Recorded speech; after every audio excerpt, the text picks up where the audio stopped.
यो फेरि नेपालको जस्तै छ क्या, कस्तो मजाको। यो मेरो आफ्नो मेहनतको फल हो है, मैले आफै रोपेको थिएँ। धेरै त केही फलेन, तर मैले यो खोर्सानी कस्तो राम्रो छ। अनि जस आफ्नो मेहनत हुन्छ नि त। अब मैले लाइफमा चाहिँ फर्स्ट टाइम होला यसरी आफै तरकारी रोप्छु भनेर रोपेको है। अनि यो टमाटर, कति ठुल्ठुलो टमाटर फलेछ। अनि मैले चाहिँ यो 2 थरीको सिमी थियो, एउटा हरियो एउटा यस्तो कलरको।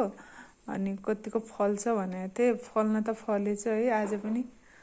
मैले यो टिपेर ल्याछु। अनि यो साग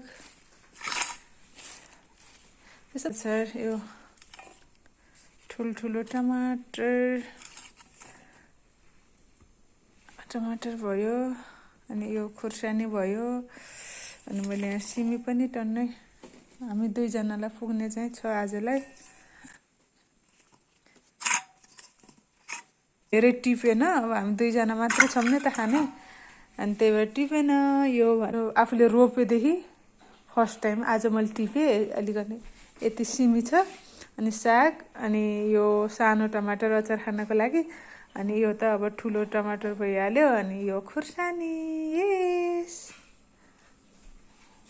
यही नै हो।